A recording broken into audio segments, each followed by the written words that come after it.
from my office at home. Thanks, Director Kerr.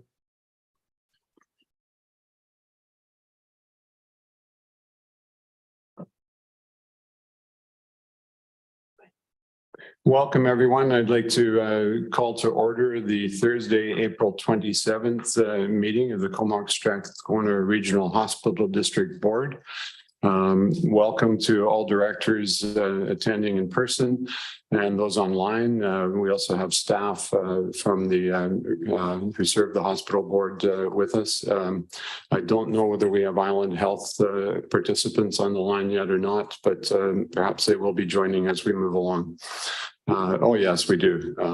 We have, I believe, Dave Boychuk, and that's it so far from Island Health. Thanks very much. I'd like to, as we start, recognize that today's meeting is being hosted on the traditional unceded territory of the Comox First Nation. The Comox Strathcona Regional Hospital District Service Area is located in the Coast Salish, Kawakawak, and Nuchalnuth territories. So we will move right on now with the adoption of the minutes from March 9th. Motion for adoption, please. Motion to adopt, Baker. Moved Baker, second, and Mawhinney. Is there any discussion? Seeing none, is there anyone opposed? That is carried, and we shall move on to the 2022 financial statements and MMP audit findings reports. A motion for receipt, please. Moved by Grant, seconded by Davis, and over to staff. Thank you very much, Mr. Chair.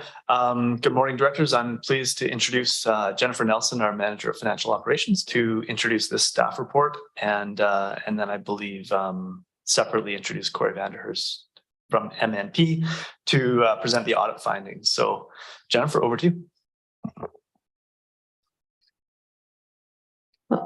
Thank you. Through the chair to the directors. So today you have in front of you the 2022 financial statements for the Comox Strathcona Regional Hospital District for approval. The annual audit is now complete. Myers Norris Penny conducted that audit for us. And today we have Corey Vanderhorst on Zoom with us, and he will present to you the audit findings. The format for today is going to start with me just summarizing the financial statements for you on a very high level basis, and then I'll hand it over to Corey to present the audit findings to you. So before I get started, I would like to just express appreciation to the whole finance department. There's significant work that goes into these statements each year, and it's really a team effort. So I just like to acknowledge them, and particularly make mention to Katie Powell, the permanent manager of financial operations in this position. She's just recently gone off on maternity leave, but did the bulk of the work to prepare these statements for you today. So as you know, the principal activity of the hospital district is really to finance capital projects and equipment for the health facilities in the region. And so there isn't a lot of activity flowing through these statements, but we wanted to provide you with a little bit more information in the report than you've seen in previous years. So if you notice on the report on page 2, there's a table 1. And so we've just outlined high level the balances compared to previous years and given you a bit of a variance analysis there with a description of why those values have changed from last year. And I won't go through that in detail, but I'll just make mention that the hospital district did see increased revenues last year, and that was largely related to the increase in interest revenue that came in as the Bank of Canada increased interest rates.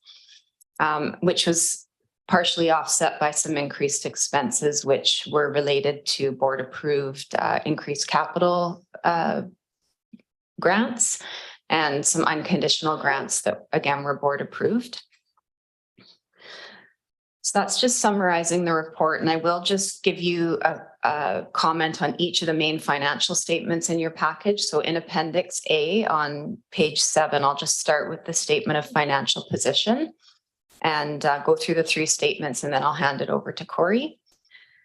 So starting with the financial statements, page 7, the statement of financial position, you'll notice that the hospital district is in a negative or deficit position of about $28 million. And that is largely related to the significant debt that's outstanding. So you can see on there, there's $57 million still in debt owing for the financing of the capital projects. And so that is largely, related to that negative position. But as the hospital district continues to pay that debt down, that number will reduce. And you'll see that deficit position also reduce. So, and just to note that debt is paid off by future revenue brought in through the requisition. So as we move forward, you'll see those numbers drop.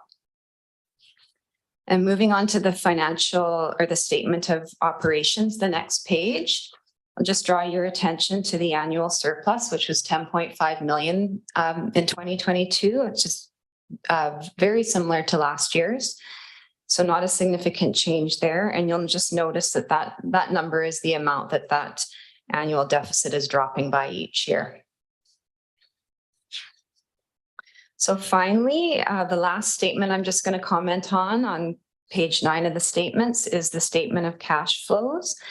And the statement tells the story of how that annual surplus reconciles to the ending cash balance that you have at the end of the year. So just noting there, you can see we had the 10.5 million, and then of that, significant portion was used to pay that debt down. So the 7.8 million.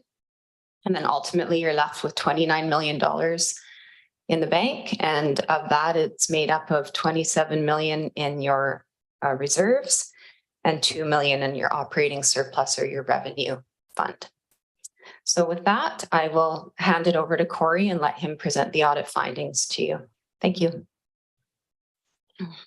Thank you, Jennifer. Hello, everybody. Thank you for inviting me here to speak today. I'll keep my comments brief. I want to start off with a big thank you to Jennifer and Katie Powell for helping us with the audit this year. It goes very smoothly. You have an audit findings letter from MMP in your reading package there. We basically finished the audit. Happy to be providing a clean audit opinion.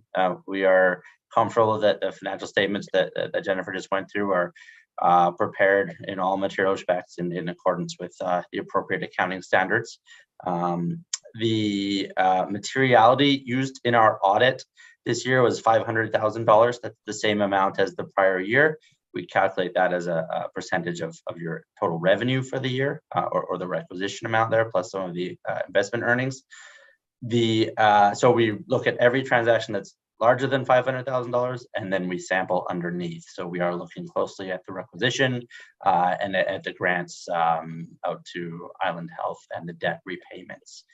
Again, a clean audit opinion, no other items to bring to the board's attention today. There's a lot of detail in the audit findings letter, but the short version is there's no issues or concerns for us to bring from a financial statement or audit perspective. Thank you. Thanks very, very much, Corey and Jennifer. Are there any questions or comments from directors? Director Arbour. Yeah, thanks to all the people involved in the audit. And I have to say, it's the first time that I got a call regarding the audit as a director. That hadn't happened to me last term, and I appreciated the questions that were asked and also the level of diligence, obviously, that goes into all this work. And I appreciate also the table on page 2 as well, and that summarizes nicely. I think that'd be useful to keep that in future years as well as a general update. My question is in regards to the regional district here and with this board, which is shared with 2 regional districts. There's been a lot of work done around creating greenhouse gas emissions reduction plans, and I realize that on this board we mostly manage. While we don't manage, we contribute to buildings which are then managed mostly by Island Health. I'm wondering if there is a practice out there that our auditor can report on, whether auditing a GHG or anything like that. Because what I'm thinking is as we move forward in a lot of our buildings, arenas, everywhere, we're looking at ways to maybe create some capital plans around reducing the carbon footprint. In regards to the Comox Valley Hospital, there's been initial discussions around looking at district energy, maybe with the arena and things like that. So is there currently any kind of accounting of the GHG emission at our hospitals? And are there opportunities for this board to put its mind to it for future capital planning? Thank you, Director Harper. It's a great question. The rules and regulations around greenhouse gas emissions reporting are always changing and evolving. This is an area that is starting to get attention from the audit community. There is a new standards board that is just been set up, one at the international level, one at the Canadian level, to set standards for how to audit. Emissions reporting and some of the other things. Most of the municipalities that you represent are already doing some level of environmental reporting to the province or other regulators, but we haven't been auditing it. We haven't been checking it. There hasn't been a requirement to check it. So the audit community is getting together to make sure there's standards that are fair and appropriate, and that we're putting the right amount of quality behind those audits. But it's still, I would label it in its infancy, just starting to get our heads wrapped around it. The one important piece for the audit community is you need engineering expertise. It's not a financial question as much as it is engineering and some other skill sets. So that'll be layered on top. And those things are coming. We do expect some regulatory requirements coming in the next few years. And so the auditors will be ready to report on and provide opinions on those reports, but it's a few years away. Thanks, Corey. And Dave Boychuk from Island Health would like to comment. Dave? Thank you, Chair, and to you, to the Director asking the question. I just wanted to reassure the councillor and all members that Island Health we do have a greenhouse gas monitoring and reduction plan. That's something we're very active in. We have such a plan in place for both of the hospitals, both Comox Valley and Campbell River. In fact, we just this week had another meeting with the teams that we're involved with, ensuring that we meet greenhouse gas emissions at the level of us as an organization as well. This is a priority. It's one of our strategic priorities as stated by the board. In that way, I work closely with my colleague Dean Anderson and his teams to Mr. Vanderhorst's very apt remark. We also require engineers and people with expertise in building maintenance, and so we are very much involved both at the hospitals in the Valley and Campbell River on this with our engineering teams, as well as with Island Health's own engineering people. And we are actively involved in GHG reduction initiatives. Thanks for that. Any other comments or questions in relation to the audit?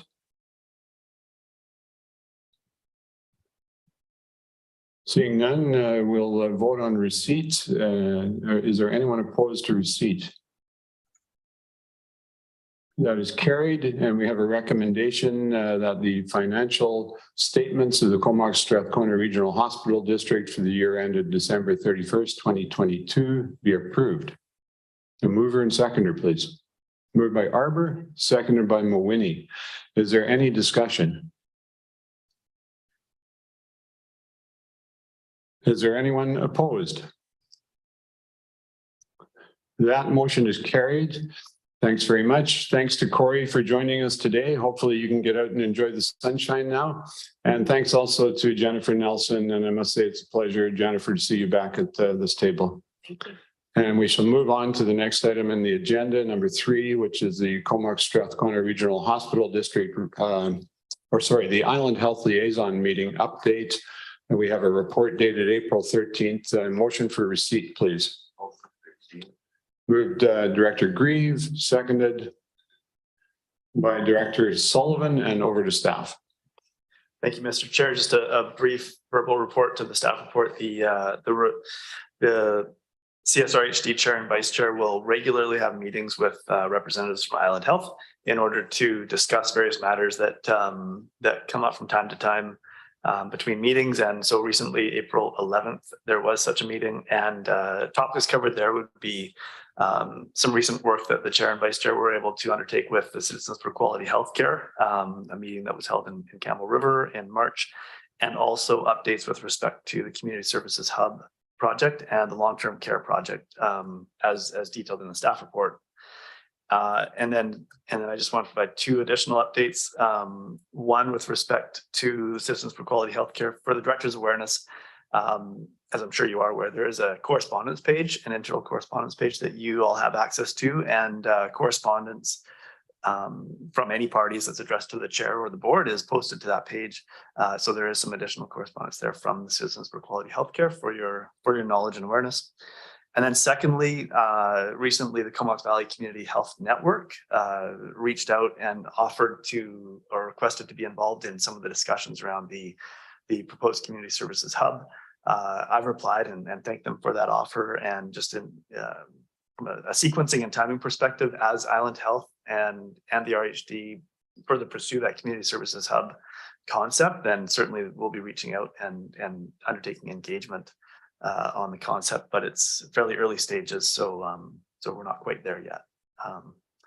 Mr. Chair, happy to answer any other questions that may come up. Thanks, James. Any questions or comment from directors?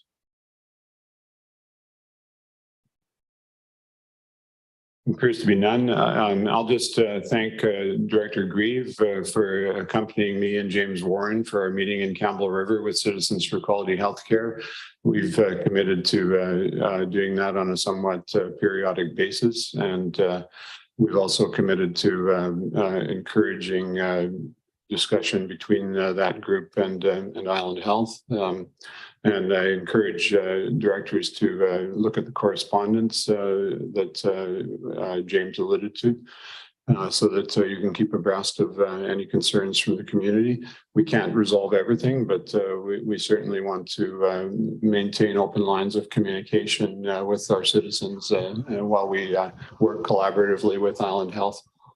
So we shall vote on receipt. Is there anyone opposed to receipt of the report?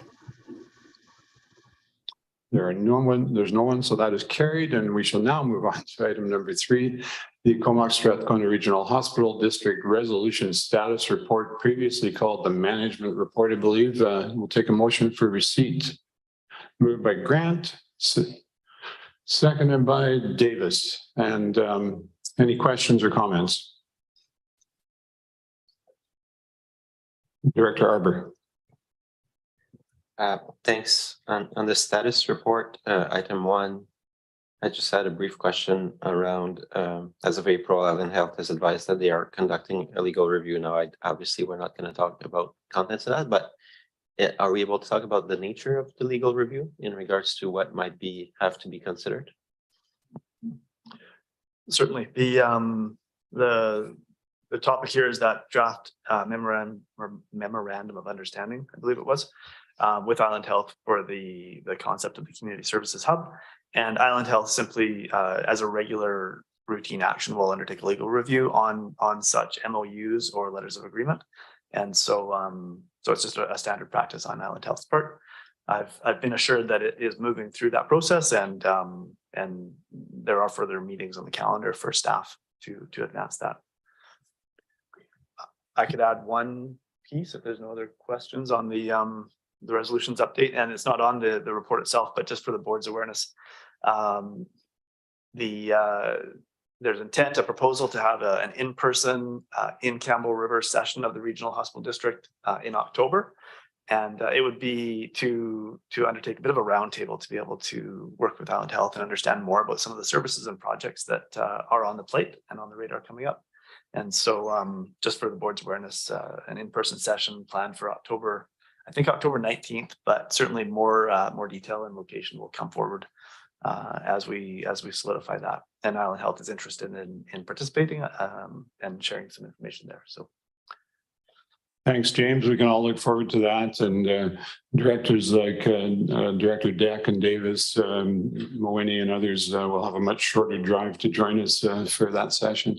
Dave Boychuk, I saw you had your hand up and you've taken it down, but did you want to add something? Only to what James has ably said, which is, and to put the director's mind at ease, anytime we enter into a legal agreement, we're compelled organizationally to go through a legal review. We are substantively complete on that without issue. So just to say no issues, this is simply routine business and we appreciate the partnership. Thanks for that. Further questions or discussion? All right, we shall vote on receipt. Is there anyone opposed to receipt of the resolution status report? Seeing and hearing none, that's carried. And I believe that is our agenda. Moved by Arbor, seconded by Moini. All in favor of termination?